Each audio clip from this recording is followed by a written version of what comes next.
what I'm talking about. Wait! Okay, now, from the beginning. Hit it, boys. Welcome to Higher Ed Pulse, your no-fluff guide to artificial intelligence in higher ed. I'm Mallory Willsea, bringing nearly 20 years of edtech and marketing expertise straight to your earbuds.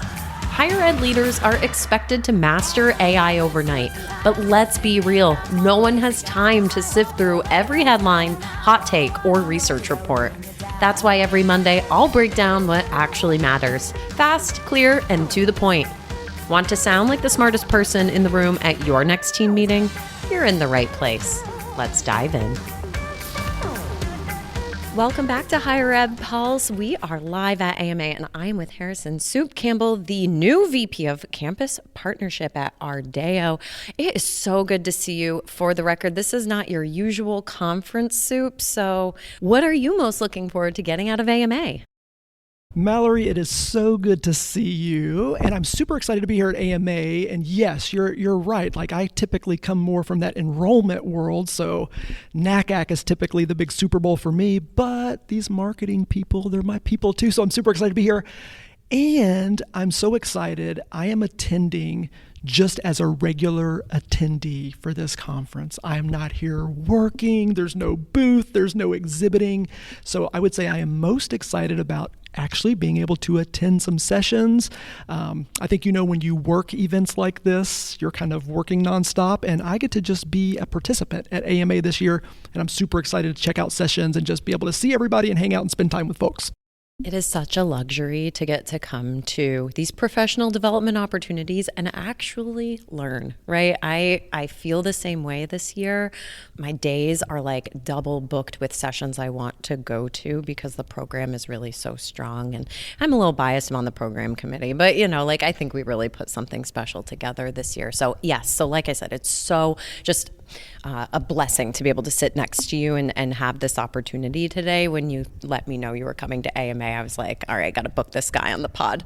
So as I mentioned, though, in the very quick intro, you are the new VP of Campus Partnership at Ardeo, and you let me know you're only about 2 months into this role.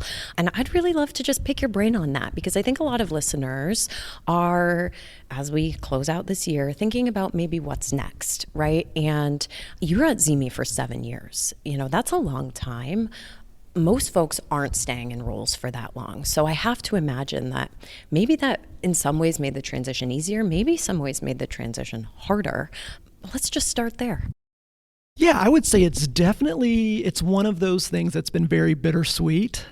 Zimi probably was the first place that I actually stayed that many years. I was one of those, when I was on the college side, 2 years, advanced jump, 2 years, advanced jump. So I had never been somewhere for this long. And so, yeah, it's just one of those things that's very bittersweet. And then it gets to be scary to potentially make a change when you've been somewhere so long, and you think, well, should I do that? And now I'm getting old, can I do something new?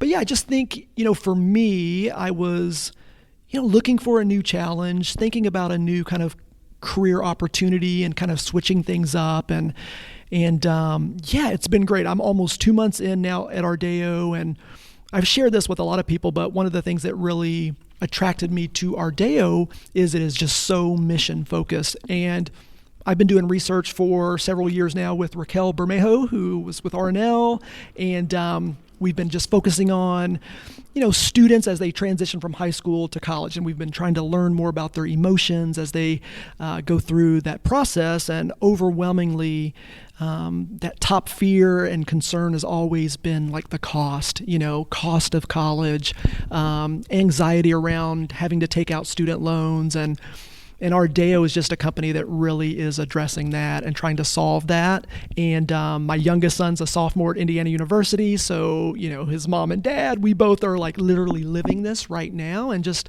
those concerns over cost. And so that's what really attracted me to kind of make a change and kind of pour my heart and into kind of this new mission to help more students and more families get access and overcome that barrier around student loans. You are one of the rare birds that can speak from experience, having worked at a few campuses as well as a few companies now in this industry. And so if someone's listening right now and they're campus based and they're thinking, I might like to try it out on the company side, what is some of the advice that you would give them? That's a great question. And I actually have a lot of folks reach out to me all the time and kind of hit me up on LinkedIn or, shoot me a text message, want to hop on Zooms and actually chat about this.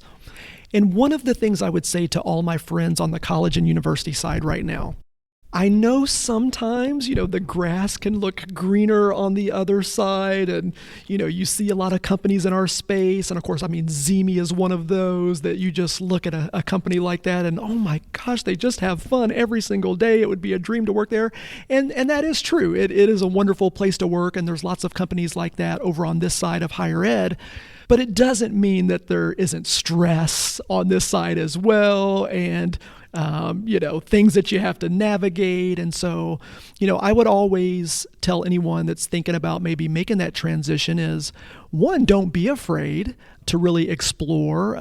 There's nothing that says if you make a jump and you come over to this side of higher ed that you can't go back to the college and university side. And so you're never committing to something that you can't, choose to go back the other direction at some point. So, yes, there's risk in any transition, but I also would say, sometimes that risk is worth it, to get the reward that you're looking for. And I think, if you are looking for career advancement or growth, sometimes you have to make a move for that to happen. Sometimes you just can't stay in the same spot to continue to kind of work your way up the ladder from a career standpoint. So, just weigh the pros and cons, really talk to people. What I love about our industry is people will talk to you and really be transparent and give you great guidance. So don't hesitate to reach out and just seek that wisdom from those that have done it.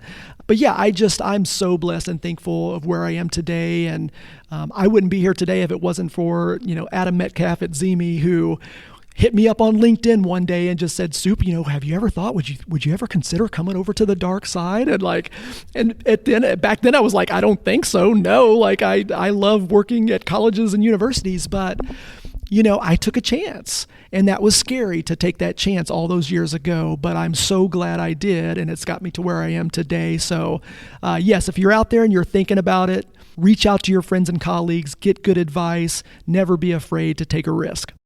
I love that advice.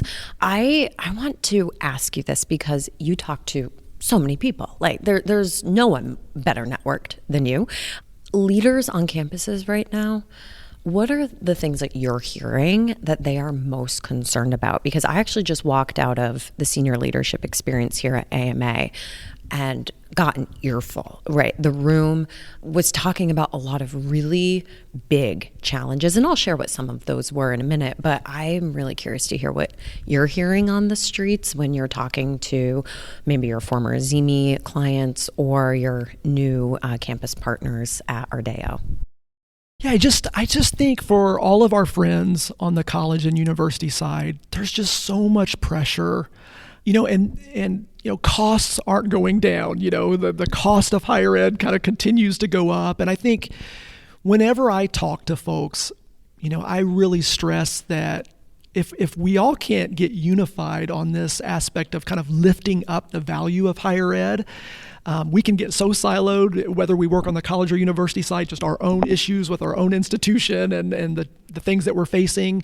But then we're just facing these larger threats. Today families are really looking at this and thinking, is this education really worth this much money today? And there's new alternatives every day for what young people can do to still prepare for a career. And so I just think when I talk to a lot of my friends and colleagues on the college side, the stress, the pressure, I've seen some of my colleagues do everything right, do everything that they've been asked of, everything right, and still get let go, and still, because we just think we got to find, someone else will be the magic, to fix all the problems. And some of these problems just can't be fixed by just flipping a switch and thinking we can let one person go and bring someone else in and they're going to magically solve all the issues. And so I really feel for our friends on the college and university side, and that's one of the reasons why those of us that work on this side of higher ed, we really are trying to serve our friends and provide them the support that they need, because the challenges are great. That completely tracks with the conversation that was in that room. I think, you mentioned the tenure of some of these roles, like cabinet level roles and even the presidential roles. The tenure is so fast. Like tomorrow, I'm going to be standing in the first timers room and I'm going to ask the room to stand up if they've experienced, in their current job, more than one presidential transition. And like, I'm prepared for 2/3 of that room to stand up. So I think you're spot on. Like, how can you solve some of these really big issues that maybe your institution is facing, literally just trying to keep its doors open when you have a revolving door of leaders at the very top? And that was definitely something that I think rang true from the conversation earlier today.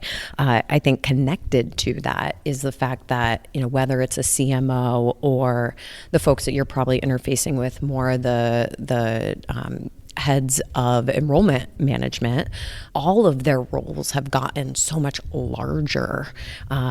Their scope of what they are responsible for is nothing compared to 10 years ago. I mean, it's just like ballooned significantly, right? I'm just curious to hear you sound off on that. Yeah, that's a great point, Mallory. I think you're 100% spot on. I think many institutions, when budget constraints, when you're trying to find ways to tighten things, I think that's where you can see, well, can we kind of move something else under the umbrella of, say, enrollment management? Can we have now our VP of enrollment? Maybe let's just get financial aid under them. Maybe let's get new student orientation under them now. Let's just move all these things.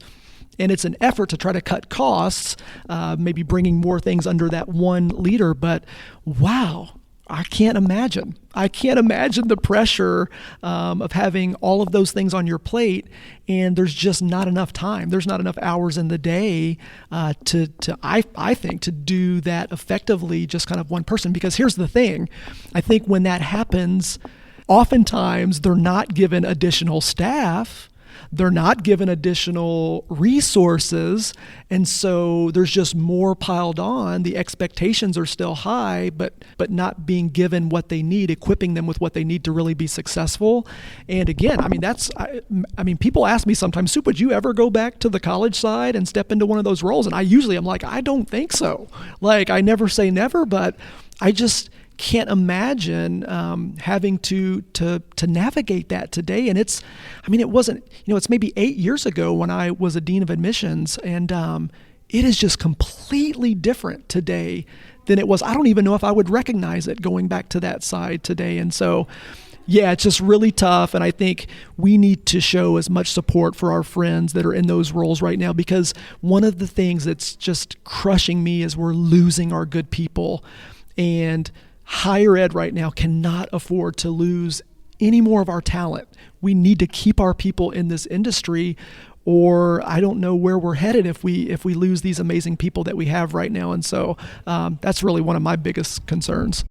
I hope that for the folks who are here at AMA, right, that this next few days is going to help everyone refill their cups right before the holiday season, right before the calendar year changes. We're hitting, middle of the fiscal year for most institutions, right? Like, this is the time to get your cup refilled. And this is exactly why we come to these types of things, right? And that's true whether you work on a campus or, like us, you don't. It was just really such a pleasure to get to sit down and chat with you today. Thank you so much for taking time out of your schedule. If there's a place where folks can find you, I'm going to assume it's LinkedIn, but why don't you give yourself a little plug so folks can reach out if they want to connect? Yeah, I think everyone probably at this point knows I'm always present there on LinkedIn. And so connect with me there, Harrison Soup Campbell on LinkedIn. Never hesitate. Shoot me a message anytime. I love hopping on Zooms. I love expanding my network, just chatting with folks. So if you ever need me, don't hesitate to reach out. Amazing. Folks, look forward to more content coming out from AMA over the course of the next few days and weeks. And as always, we'll catch you next time. Bye-bye.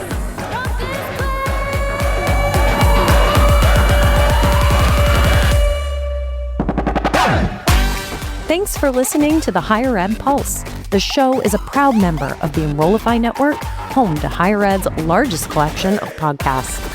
Enrollify is where higher ed goes to grow, so be sure to check out our other podcasts, webinars, video clips, blogs, and more. Visit enrollify.org and subscribe for all the latest details and content drops directly to your inbox. Enrollify is brought to you by Element 451, the digital workforce platform for higher ed. Learn more at element451.com.